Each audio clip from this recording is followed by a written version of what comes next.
Dear students, welcome to EPG Pathshala.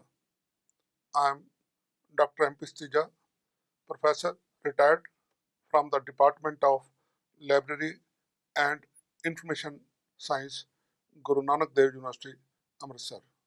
Topics for discussion here is the fundamental categories as applied to library classification. Man lives by classifying for simplification and for understanding a phenomena. Categorization is a type of broader classification of entities. Categories can be of an entity or any entity. For example, we divide the universe into two entities of abstract and concrete. Bodies can be categorized living or non-living. Similarly, persons can be categorized, languages can be categorized, uh, nations can be categorized, religions can be categorized, and everything can be categorized. Vedas believe the cosmos is composed of five basic categories, namely earth, air, water, fire, and sky. Here we deal with categories or the constituents of the knowledge per se. The idea of categories of the universal phenomena goes back to Aristotle in the 4th century BC. Since then, philosophers from all countries and all times have tried to postulate the basic categories in this world, but it was Ranganathan who introduced the concept of categories in library classification. Since then, the subject of categories has become basic and popular to study library classification. Categories.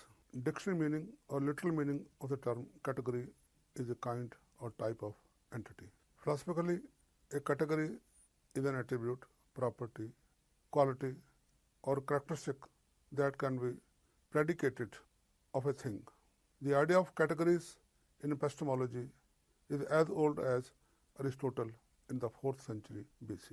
The categories come from the Greek word written by Greek philosopher Aristotle. It enumerates all the possible kinds of things that can be the subject or the predicate of a preposition. Aristotle intended them to be anything that can be either the subject or the predicate of a proposition. Aristotle, the great philosopher, made for the first time the study of the categories of entities in the universe. He tried to comprehend them under few terms. He placed every object of human apprehension or phenomena under one of the 10 categories. First category is substance. Its examples are man, dog, stone, gold, timber, house, etc. or any substance. Quantity of the substance, large, 2 feet long, etc. Quality, characteristics, blue, loud, good. Relations among the entities are double, heavier, larger, slave, loudest, etc. Place, of course, here, at school, Greece, India, deserts, and so on. Time, yesterday, year 2015, today, or any time. Situation, horizontal, upside down, sitting, standing, etc. State of matter or entity, fever, clothed, short, that is wearing shoes, healthy, and so on. Action, active verbs, running, reading, cutting, moving, etc. Passion, passive verbs, affection, defeat, being cut out, etc. These are the categories for the first time in the philosophy given by Aristotle. Georg Kaiser, the pioneers of subject categories. As a librarian and indexer, we are mostly concerned with the categories of knowledge as it is contained in documents. And to study this, we have to directly jump to the 20th century. An early simple example is the practice of J. Kaiser in alphabetical indexing for an industrial firm. He found that most helpful distinction was between categories of concretes and process, as in the subject spraying, that is the process, and paint, concrete. He divided all the entities into two categories, that is concrete and abstract. This is clear enough, but obviously limited in the number of subjects to which it applies. Nevertheless, his categorization became a springboard for future research and sophistication in subject indexing. Personality category. Of all the 5 fundamental categories, category personality is the most concrete yet most difficult to recognize and describe, though it is the first category in the facet formula PMEST. Like human personality, it is an elusive something. Ranganathan describes it ineffable. It imparts a distinct personality to the subject. There is no main class in the colon classification without personality facet. It bestows an identity upon the subject. Without it, a subject may be formless, that is, without a face. It is wholeness of a topic. For its identification, Ranganathan suggested residual method, or in other ways, it is a method by elimination. For example, if in a subject we can easily recognize space, time, energy, and matter. If something still remains in the subject, that might be personality category, as in the universe of knowledge, in the universe of subjects, there are 5 and only 5 fundamental categories. Personality incarnates itself in persons, individuals or groups, institutions, entities and their parts, substances, chemicals, kind of life or plants, body organs, nations, languages, religions, organizations, and the like. In library science, the various kinds of libraries constitute the personality. In chemistry, the chemical substances are personality. In life sciences, the kind of life is personality. In agriculture, the agriculture produce, that is whether it is maize or rice or apples, these are the personality. In medicine, it is the body organs. And in fine arts, the style. What else can give personality to an art? Constitute personality. Language is the personality in linguistics and literature. In psychology and education, individuals form the personality, while in sociology, history and law, human groups constitute personality. Work of S.R. Ranganathan. The credit for using, let us say, the work of the use of or dividing the world of knowledge into categories was left to Ranganathan. D.W. Langridge writes, Ranganathan was the first to make full use of clearly defined set of categories that were also the most generalized or proposed for bibliographic purposes. Ranganathan slowly developed from 1928 to 1952 the concept of 5 and only 5 fundamental categories, FFC, of the knowledge. Full development of categories has been since the 4th edition of his colon classification. The philosophy and theory of the categories as given by Ranganathan is central for study and further research. The basis of the fundamental categories concept seems to be the recurring symmetry in the whole body of knowledge, which in turn is transmitted to the coherent fragments called the main classes. It is a postulate that every idea, every subject is a manifestation of one or more, at the most 5 categories, because there are no more than 5 categories and an entity exclusively belongs to only one of these. It has been postulated by Ranganathan that in the universe of knowledge there are 5 and only 5 fundamental categories, namely personality, matter, energy, space and time. It means that in the colon classification, the recurrence of fundamental categories is exactly in the manner a chemist recognizes every kind of matter in any form is constituent of any or some of the 104 basic chemical elements available or occurring in nature. How he formulated the concept or the theory of the fundamental categories. Ranganathan feels at the empirical level or with experience, we encounter millions of concepts, facets and subjects. We can easily divide them in a few groups having some common pattern, but these are not seminal categories. A workable method of further abstraction is to descend from the phenomenal level to their roots, to reduce them to a few categories falling into a few patterns irrespective of their subjects. Descending to the seminal level is a work of intuition. Ranganathan writes, to quote, "One experience is to descend down and down and down and down and allow the millions of oscillates ideas to get absorbed and assembled, reabsorbed and reassembled, and so on, until we find a few manageable seminal patterns." According to D.J. Foskett, categories are clear-cut, homogeneous, mutually exclusive, and exhaustive of their universe. Categories are ultimate, generic, or seminal ideas at the bottom of all the patterns. The question is, what is the source of or antecedents of Ranganathan's categories? Language feels that Ranganathan seems to drive the personality category from Aristotle's idea of substance. But Ranganathan doesn't mention any that to Aristotle. It is easy enough to see how the 5 of one relates to 10 of the other. The difference is due to different aims. It is very obvious, as writes D.W. Langridge. All the 10 categories of Aristotle are subsumed or included in the 5 of Ranganathan. Problem of defining categories. Formulation of categories is the first step, then it is to define them objectively next. These fundamental categories are not as difficult to be identified as it is to formally define them. Categories tend to evade all definitions.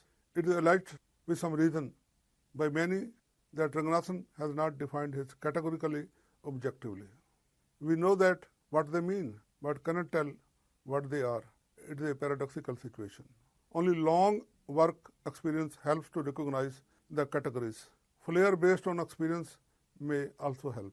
Nevertheless, they are best defined by enumeration, as Ranganathan has a canon of enumeration. Their formulation was, of course, intuitive.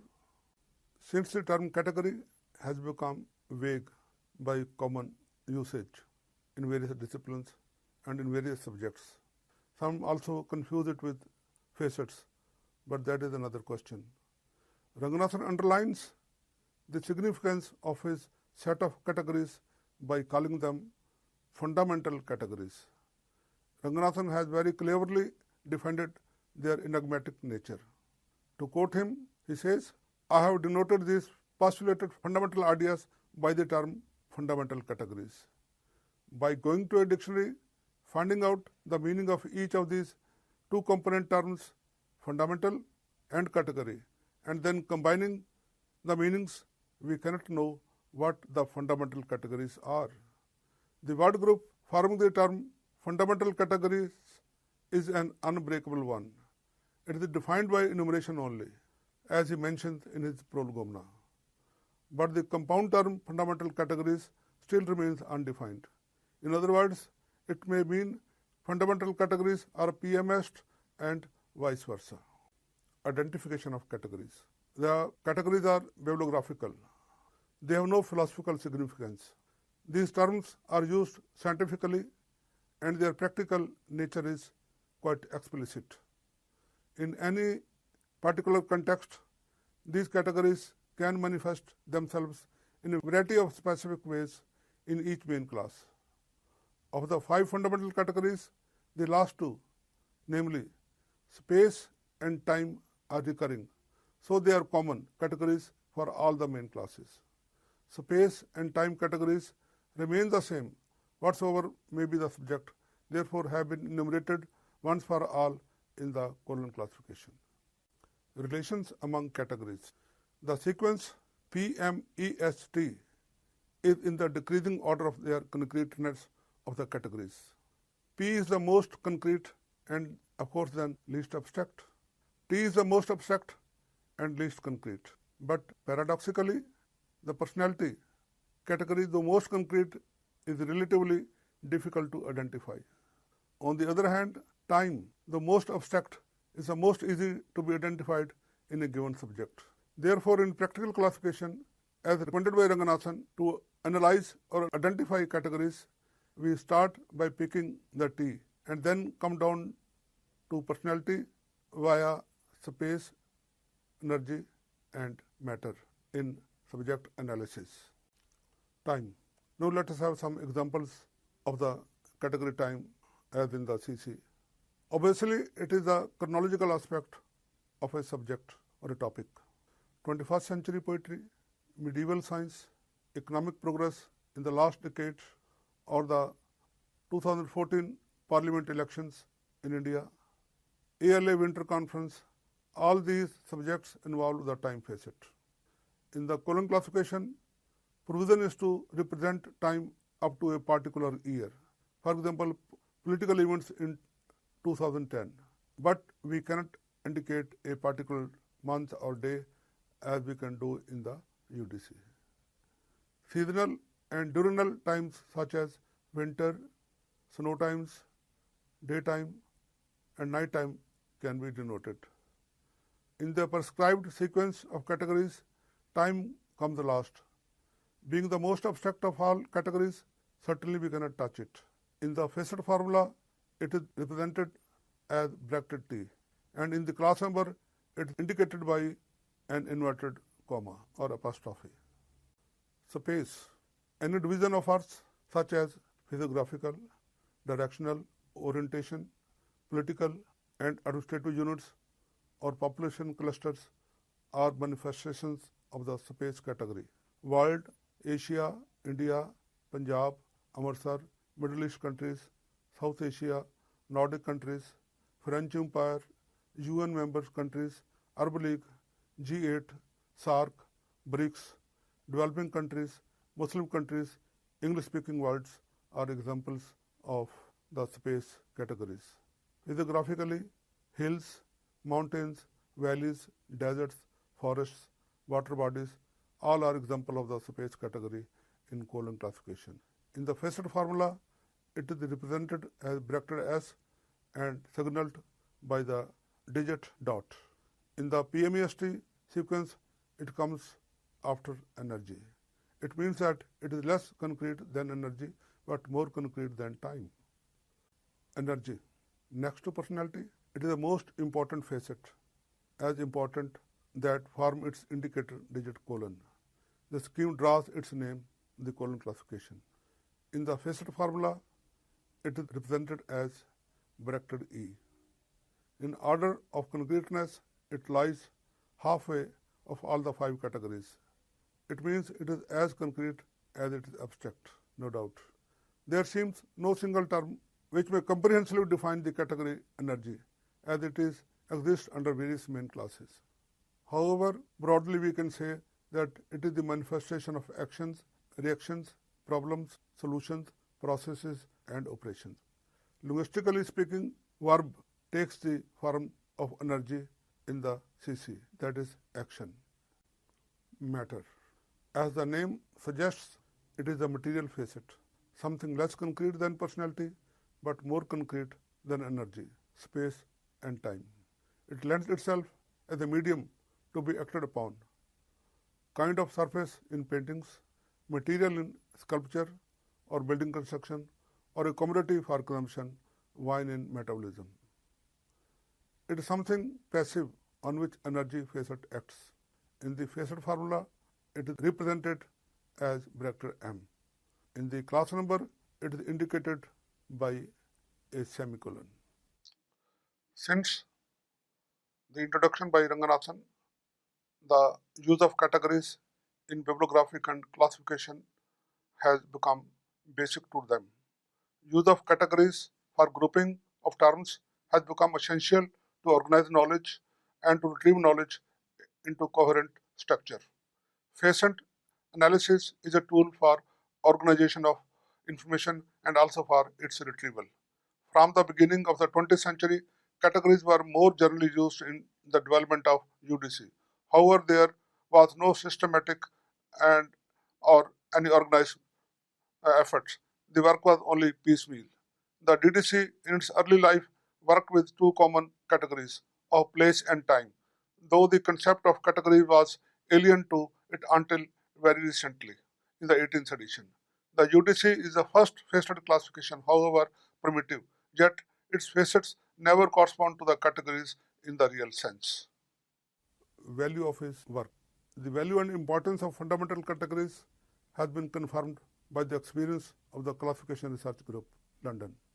They began by accepting Ranganathan's ideas in general principle but refused slavishly to be bound by the system in detail.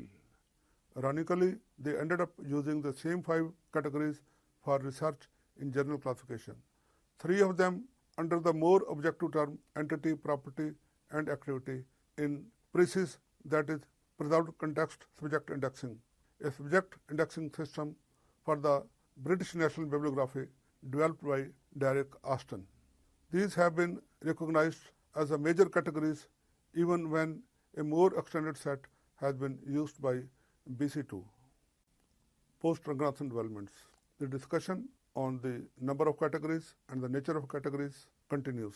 The discussion of categories in bibliographic or library classification came only after the introduction of the idea by Ranganathan and later by other facetiers like the CRG and the faceted schemes of classification for special libraries on Ranganathan pattern, mostly done or compiled by the member of CRG.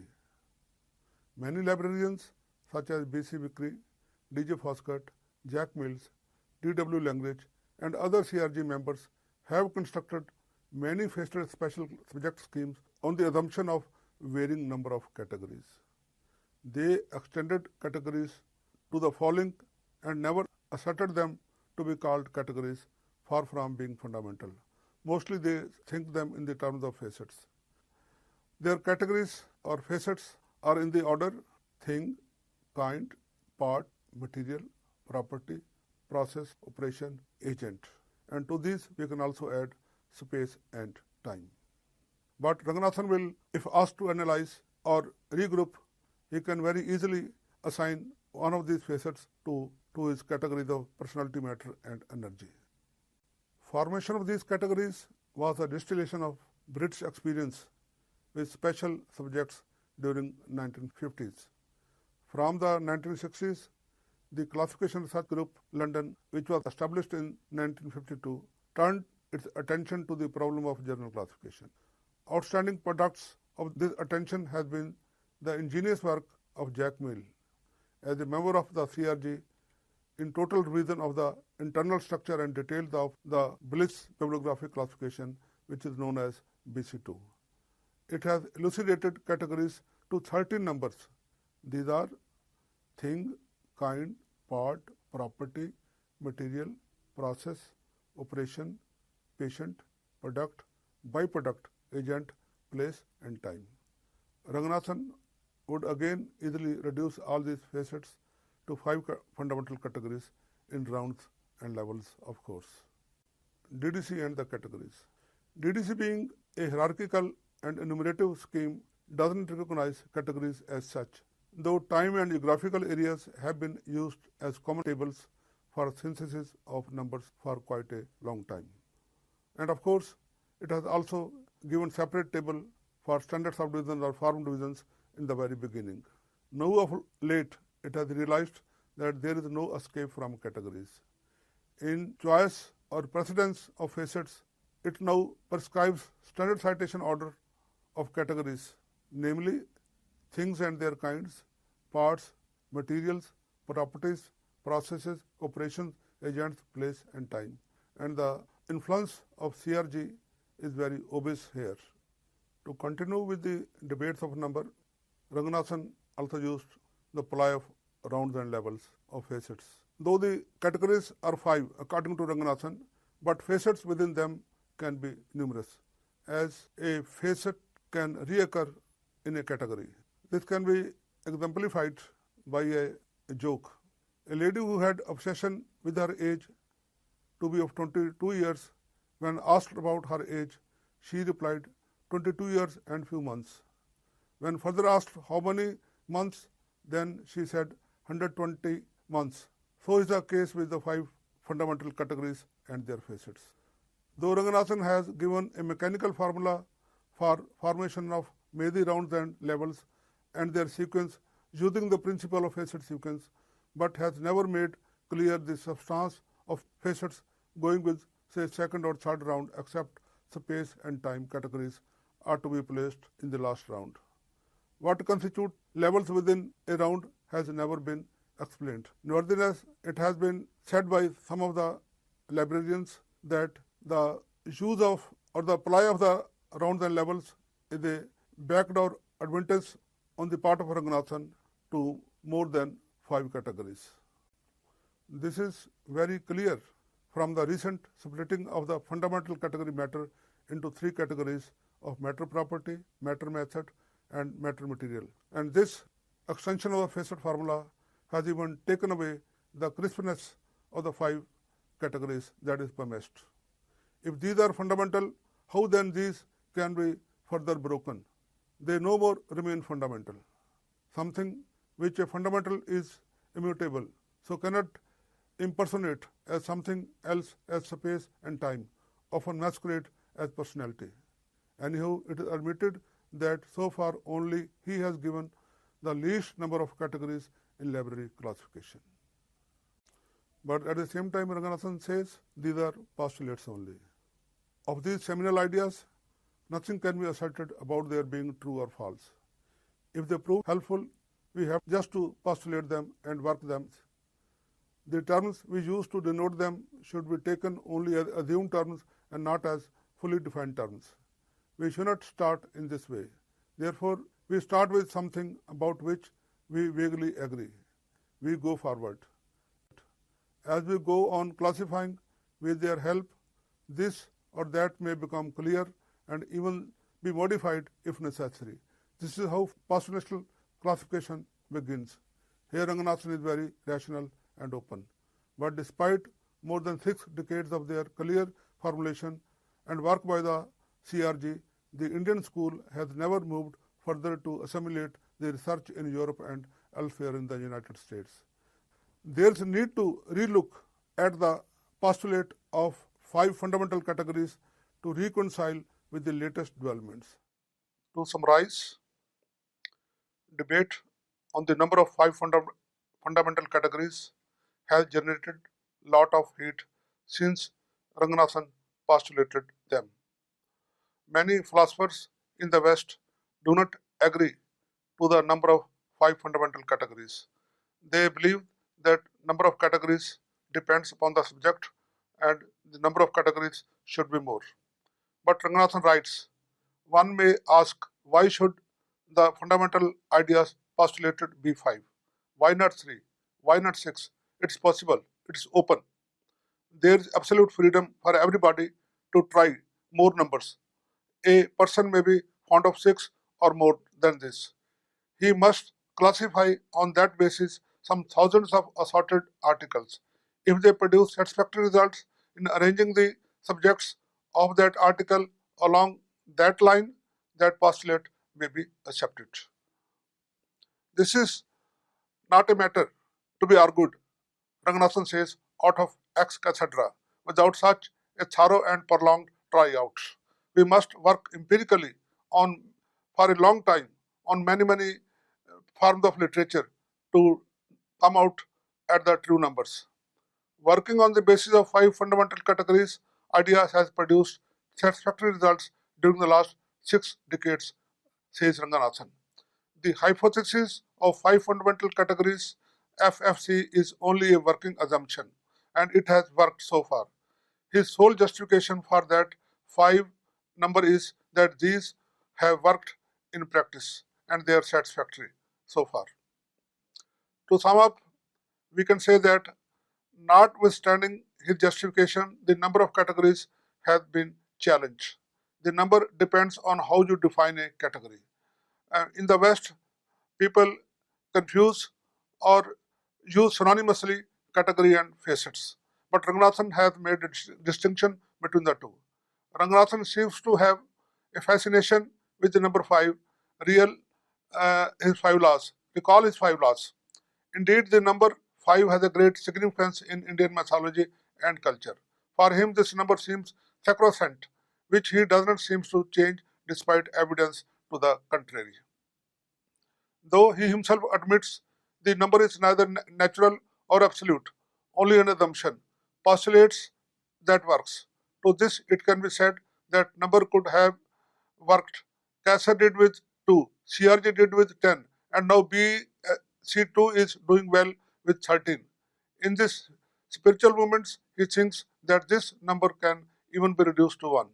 The postulate of 5 fundamental categories is a mold in the CC where everything has to be forced in. Classificationists designing new classification systems, especially for specialized narrow subjects, have difficulty in analyzing the subjects into 5 fundamental categories. Micro subjects require far more than 3 concepts to express their subject matter. That is personality, matter, and energy.